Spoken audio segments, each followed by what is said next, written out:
So many people have money come in, they spend whatever they spend, and they hope something's left over at the end of the month.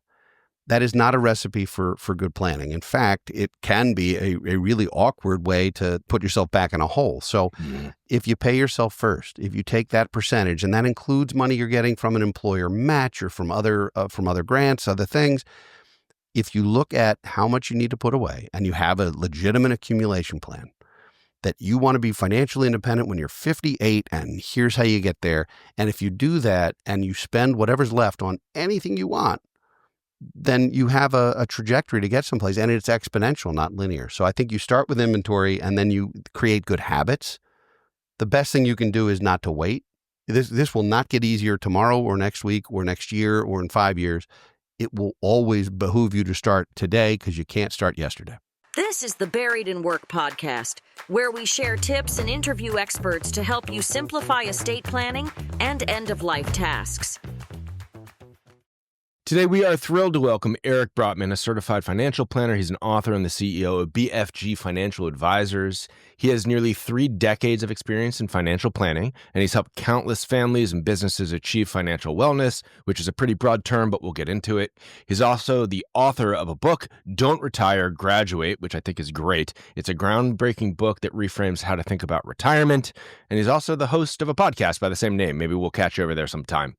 Now, we'll talk a little bit about financial literacy today, the importance of financial wellness programs, and also Eric's unique approach to making retirement the start of an exciting new chapter. Goes really well with estate planning. Eric, good to have you here. Adam, it's great to be here, and that introduction was terrific. All right, now, we did a little bit of research, and it looks like you're actually an English major that transitioned over to financial planning. Why and how? Well, I was an English major mostly because everyone said, what are you going to do with an English major? And I said, anything I want. So yes, I actually went through school and I studied, this is true, I studied late 18th century Romantic poetry, which at the time was, first of all, very enjoyable. And second of all, it made women swoon. And that was very important to me at 19 and 20. In all seriousness, I was an English major thinking about law school and, whether I wanted to teach, whether I wanted to go to law school. And I was giving a lot of thought to estates and trusts and tax law and those kinds of things. So I had a background with math, but really enjoyed the English and also took a bunch of psychology courses. And I took my first job out of school in downtown Baltimore at Legg Mason in the legal department. And I was working with, essentially working with their investment executives and their clients at that time when there was a tragedy, most of the time. Sometimes it was somebody's turning the age of majority, but most of the time it was somebody had died. And during that time, I realized how powerless I was to help these people who were not only under duress and bereaved, but who were receiving news from the firm that was disastrous. For example, I'm sorry you lost your husband, but his first wife is still his beneficiary. And when I tell you that doesn't land particularly well, it doesn't land particularly well. Or, I know you have 3 siblings, but, the beneficiary was set when they only had one. So your brother and sister are not included in this IRA or in this account or whatever. And the mistakes were so obvious and so rampant and so frequent. And I'm not casting shade at the firm. This is true everywhere. I mean, we do financial wellness programs for companies. And when we go in, half of the people do not have beneficiaries at all on their various accounts. And the ones who do haven't looked at them in 12 years and they're wrong. So the simplest things, and people think, well, I have a will and that'll take care of it. And of course, we all know that that's not true and that the beneficiary designation supersedes a will. And so I fell in love with not only the estate planning side, but the financial aspect and said, I want to be on the front end of this. So I applied to law schools, took the LSAT, applied to law schools, got into law schools, paid a deposit at law school, and didn't go to law school. That was the best $1,000 I ever set on fire in my life because you seem like a very happy attorney, but most attorneys don't seem happy to me. And so I started working in the life insurance business and I started doing some basic estate planning, getting my CFP and all the credentials. And in the late 90s, I had a chance to start an independent financial advisory firm with a more senior guy who became a mentor. And I learned how to do this. And by 2003, I was ready to launch, started a firm with one full-time and one part-time person and borrowed money from everywhere to do it. Mm-hmm. And now, 21 years later, I'm working a succession plan and preparing to step down as CEO over the next 2 to 3 years and be a growth officer and a podcaster and an author and a speaker and trying to do one-to-many instead of one-to-one and help this narrative get out. And it's become a labor of love. And that's why I say I'm not retiring. I'm graduating into the next phase of my life, which is part of why I wrote the book. We really need to just chop this episode up already. I mean, we've talked about succession planning on other episodes. We've talked about the importance of payable and death beneficiaries and having those right. We told the story of the individual that we helped in Virginia that his ex-wife was going to receive all of his assets because he only updated his will. And you are right on the proverbial money. You've got your book and your podcast, Don't Retire, Graduate. Yes. It challenges that traditional view of retirement. What do you mean to reframe retirement as graduation? What do people need to know in tangible steps? And what I mean by tangible steps is a lot of people come on the podcast, they go on other podcasts, and they speak in generalities that, yeah, it's great, I should get my affairs in order, but that doesn't help anybody. So let's try and frame this in a way that listeners, they really can walk away and go, okay, I've got a few things that I can do that's not going to kill me, that's not going to intimidate me. Make it really accessible if you can. Okay, well, let's start with what not to do. What not to do is to give your 2 weeks notice because you feel like you're done without any kind of plan. And I don't mean financial plan, I mean life plan. And then go from 50 or 60 hours a week to daytime TV and shuffleboard and change your LinkedIn profile to just say retired. That is what not to do. That is essentially a premature death. I mean, you're done.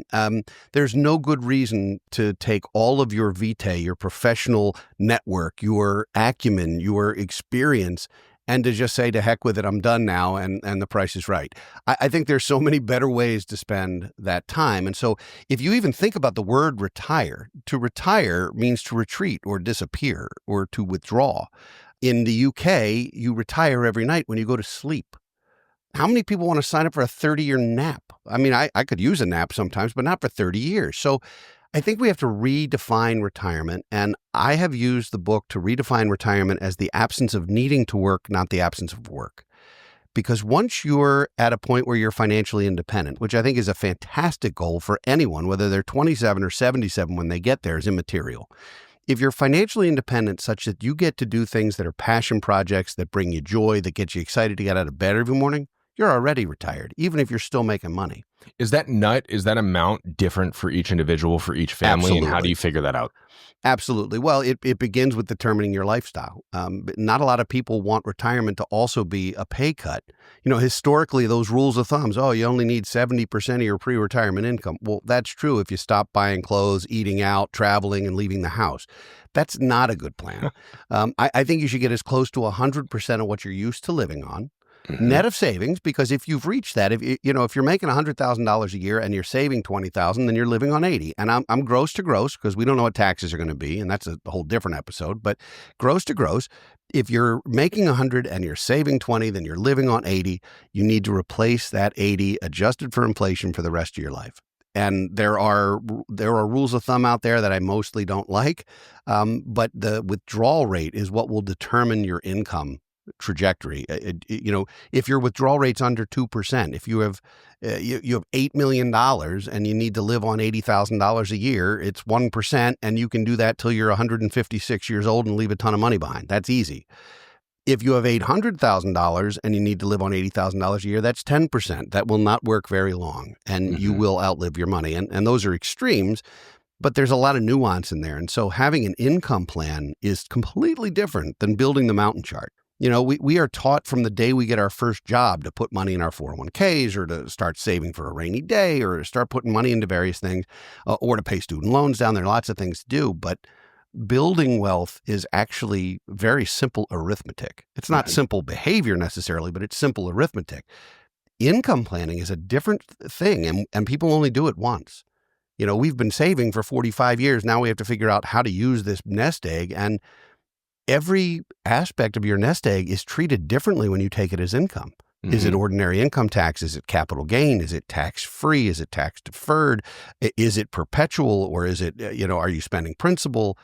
There's so many different nuances. And that's where I think the do-it-yourselfers, and there's lots of reasons why most financial planning, particularly wealth building, does not require a financial advisor.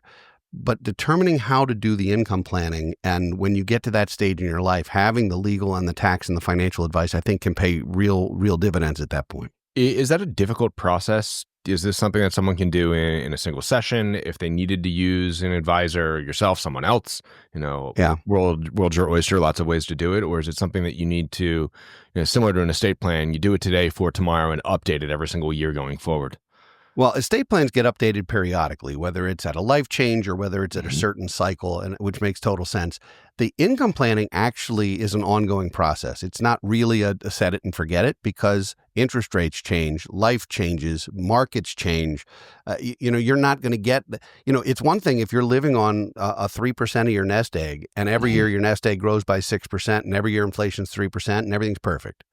Your portfolio goes 6, 6, 6, 6, 6, 6, and you get a 3% raise every year, and you're living happy. And that would be an interesting and delightful, simple solution that everyone can do themselves. It's just not how life works. So weathering the tech bubbles and the recessions and the global pandemics and whatever else life throws at you, when the market drops 40%, and by the market, I mean stock markets, real estate markets drop more than that in some cases. When markets drop that way, you better have a plan for not only sustaining your income, but for not chopping branches off your orchard.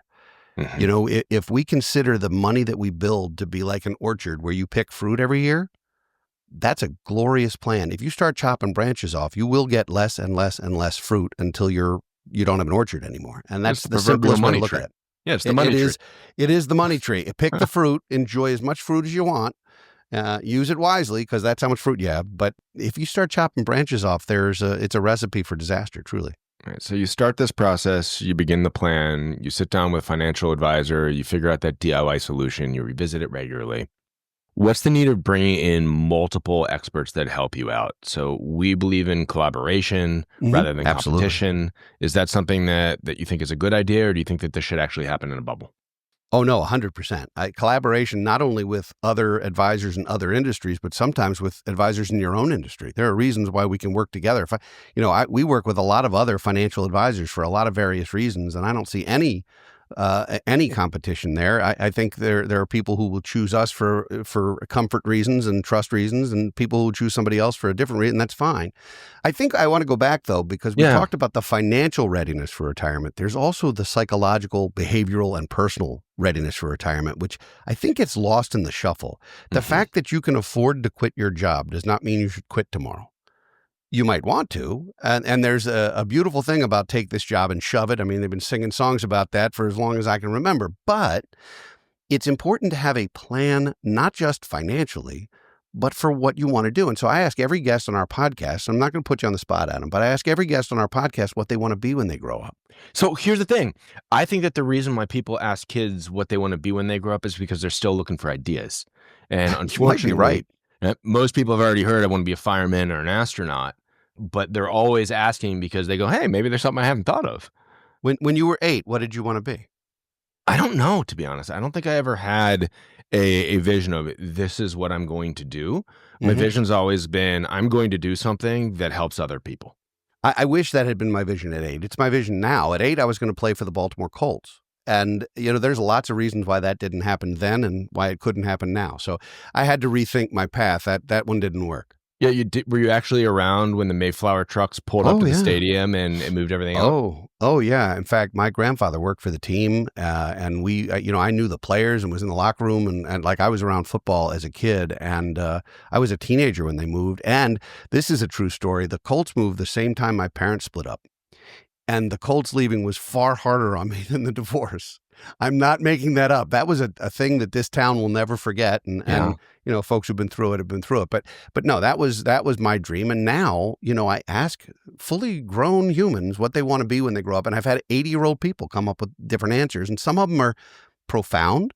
Some of them are funny. Some of them are pithy. I had somebody say they wanted to be Tinkerbell. I hope that works out. there's been a lot of different kinds of answers, but I think this idea that you're helping people and changing the world materially in some way for the good is really a terrific thing. And to do well by doing good, I can think of no higher honor as a career, as a life well lived, than to really do well for yourself, for your family, for your charities, for your loved ones, while also doing a lot of good work for a lot of people. And it's nice to be able to make a living that way. Yeah, I think that's right. I mean, one of the things that I've had conversations with friends and family and others about is that concept of legacy. And it's just a Mhm. little bit of a sidebar, but I personally don't believe that anybody is going to remember your name, my name, 90% of the people that we know, actually 99.999 in 300 years, right? If I ask you what's the name of your great, great, great, great grandfather, you might know because you're a history buff, but the vast majority of people, they're not going to know. They'll remember, Trump, they'll remember Elon Musk, maybe Joe Biden because of everything that's in the news now, but likely not. So the question then is, if you are going to leave something, what is that legacy? And I think that legacy is literally just leaving the world a better place than how you find it. And that really shapes the pathway forward. But back to the more important conversation. Well, I don't. What could be more important than legacy? It's true. I actually Yeah. think you hit something right on the head. And, the book is written in a way where there's a freshman, sophomore, junior, and senior year of your financial life. And the senior year is really a lot about legacy. And it's not about just leaving money. It's about what's more important than money. Okay. Leaving visions, leaving values, leaving opportunities, and doing some philanthropy to the extent you want to do it. I mean, helping people make those kind of decisions is a huge deal. And I think it's more than slapping your name on a building. Yeah. I tell people all the time, when I went to college, every building had a name on it. I didn't know who those people were. I didn't care. I just needed to know where my 10 o'clock was. And so I think slapping your name on a building, while helpful, and the institutions require that in order to thrive, I think doing, for example, endowing a scholarship for me, is far more impactful, because every year for the rest of time, you are helping someone get an education or get medical care or get whatever it is that's important to you. And so I think legacy is hitting the nail on the head. I mean, this whole idea of retirement is, legacy is not how much money can you leave behind. Mm-hmm. It matters. Sure, it matters. But we're living longer. And if we, in fact, live to our lifespan, it's like 120. If we live to our life expectancy, it's 80, 85, whatever it is for a lot of us. And if that's true, then you're leaving money to your kids in their 50s and 60s who ideally don't need it because they're thriving. Mm-hmm. So, in fact, sometimes when you leave money behind to your kid who's 60 or 65, it actually hurts them. It creates a tax problem and Medicare issues and stuff. We're not talking about leaving money for an 11-year-old for their care for the rest of the time. We're talking about adult people who might be grandparents when they receive assets, and it's a whole different game. And oddly, if we could leave money for the 11-year-old that doesn't need it and invert that transfer triangle, going to the largest wealth transfer in the history of humanity over the next 20 years of the aging boomers, Yes. Age out. 10 to 12,000 Americans turn 65 every day. That then is the opportunity for them to take advantage of rule of sevens and see compounding interest. But you're right. Later on in life, it's dollar for dollar.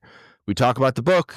It's about graduation. You separate it into chapters based on where you are in that journey, freshman, sophomore, Yes. Junior, senior, XYZ. What can people do to set themselves up for that graduation? We talked a little about the holistic, about legacy and thinking about that. Let's talk about those real steps again. Let's give people some knowledge. Sure, absolutely. Each section of the book is broken into different, almost like they were courses. And it's not a textbook. This is a fun read, but taking risk management or cash management or debt management, or chapters about buying your first home or getting married or thinking about children and, life stages and things that we do and how it impacts us financially. But every chapter ends with a brief quiz. I don't mind quizzes, but there's no homework. There's an extra credit assignment. And if you go through every extra credit assignment, by the time you're done, you will have a financial plan. Now, that's not to suggest you shouldn't have some professional advice. In fact, there's lots of areas in the book where I suggest get legal advice on this, or tax advice, or financial advice. But it will give you the bare bones, at least, of a financial plan that begins with, if you're graduating from school, or even if you're finishing high school and you're making college decisions, your life will be very different if you come out of school with a $200,000 loan than if you don't. Because you're talking about climbing a mountain, and you talked about compound interest, and you talked about the way money grows. You're talking about climbing a mountain, and if you're starting in a hole, that is a really tough way to start climbing, because it might take you 5, 10, 15 years just to get to sea level before you can start building real wealth. So trying to avoid some of those, the big loans, if you can, figuring out other ways to get out of debt. There's a significant amount of time spent on freshman year about choosing your first employee benefits, making sure you have some of the basics in place, some budgeting, some cash flow. And I refer to budgeting as the B word. Nobody likes it. I think budgeting is more around how much do I need to put away to get where I want to go, and what you do with the rest of it is up to you. I'm not going to tell you you can't go to a nice steakhouse once a month. You can't go every night necessarily, but if that's what you want to do, I don't care how you spend your money. But if we know that you need to put away 15 cents or 20 cents or 25 cents on the dollar in order to get to where you're trying to go, once you've done that, what's left is gravy. And so the strategy really starts with inventory. Be real honest with yourself. Where are you? And some people pick this book up and they're not young people. They're folks who are in their 40s, 50s, 60s, whatever. And so you don't necessarily have to read the whole thing. You might jump in and say, I'm already a sophomore. I'm a transfer student. What do I need to do? But starting with inventory, being real honest with yourself, with your significant other, your spouse. I mean, this is a time for transparency and vulnerability. And whether you have an advisor with you or not, it's a time to put it all on the table and say, where are we? You cannot build a journey to get to anywhere. You can't Uber, you can't hike, you can't get anywhere until you have a sticker on the map that says you are here, or you'll have no idea how to get where you're going. So figure out where you are, inventories first, and there's strategies in here to help you figure out what do you include in that, and then paying yourself first. So many people have money come in, they spend whatever they spend, and they hope something's left over at the end of the month. That is not a recipe for good planning. In fact, it can be a really awkward way to put yourself back in a hole. So if you pay yourself first, if you take that percentage, and that includes money you're getting from an employer match or from other grants, other things, if you look at how much you need to put away and you have a legitimate accumulation plan, that you want to be financially independent when you're 58, and here's how you get there. And if you do that and you spend whatever's left on anything you want, then you have a trajectory to get someplace, and it's exponential, not linear. So I think you start with inventory and then you create good habits. The best thing you can do is not to wait. This will not get easier tomorrow or next week or next year or in 5 years. It will always behoove you to start today, because you can't start yesterday. All right. Now that assumes that people have enough after they pay bills to pay themselves first, though, correct? It does, 100%. Okay. And there are only 2 ways to improve your cash flow. If that's not the case, and we do talk about that in the book, but you either have to make more income or you have to spend less money. Yeah. And this is not about figuring out how not to have that latte in the morning is going to change your life. I'm not sure that that's the solution for most people. It might be for a few, but that's where the side hustles come from. That's where having some fallback comes from. A lot of the big financial disasters that happen out there, first of all, a lot of them are medical. People get sick and it messes the whole plan. So there are things to do to protect yourself there. And the other is people wind up unemployed. And a period of unemployment, I defy most people to take 3 or 6 months off and not have it dramatically impact them. And so being prepared for that, knowing what the emergency fund needs to look like, how much cash do you need to build before you really start putting anything at any type of meaningful risk? You can't avoid rules of thumb, and I don't love them, but you have to start with a barometer and then adjust it for an individual family. But, if you have 2 working spouses and they're both making the same amount of money, unless they're working for the same company, the odds of them being unemployed simultaneously isn't great. So you plan for the possibility that one of you is out of work.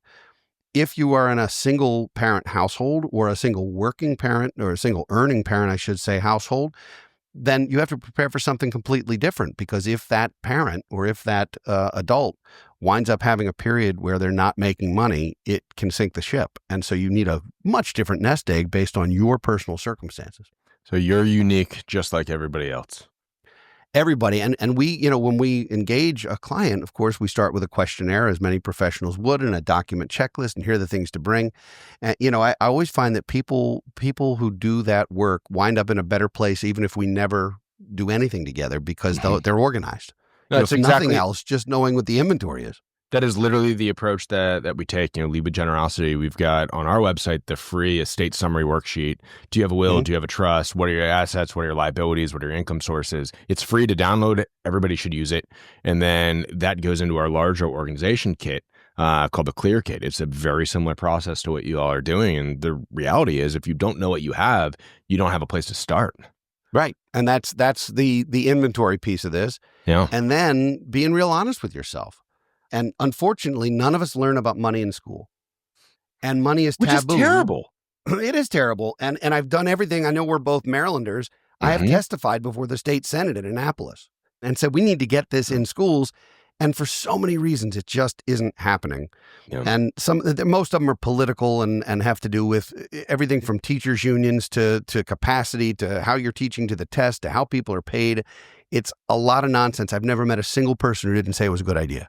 Yeah. No, financial literacy, cooking, the basics we need to get back to in high school. Absolutely.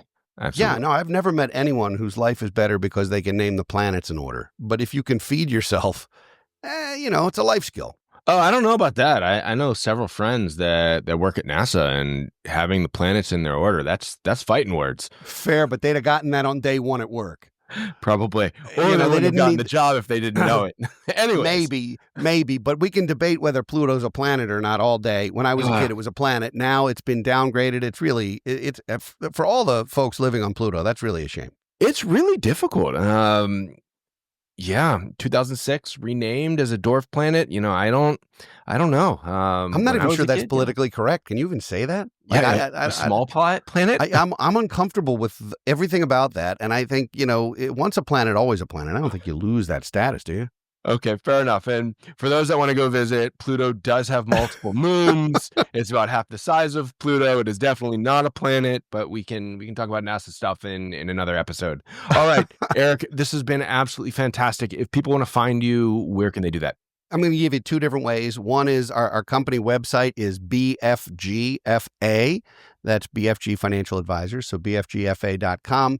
And I would also tell folks to check out brotmanmedia.com. That's where there's podcasts and online courses and a lot of free information. We have a BFG University, a BFG library. Like you, Adam, we try to provide a lot of value to folks, even folks who either don't or can't or shouldn't hire us for various things. And so there's a lot of resources out there, and I would start at those two spots. I love it. Eric, thanks so much for listening. Listeners, go check out his book, Don't Retire, Graduate. Go check out the podcast. I bet you know the name. It's Don't Retire, Graduate. And we will see you on the next episode. Thanks for listening to another episode of the Buried in Work podcast. Remember, you can save 10% on our estate preparation package and games with code podcast10 at buriedinwork.com.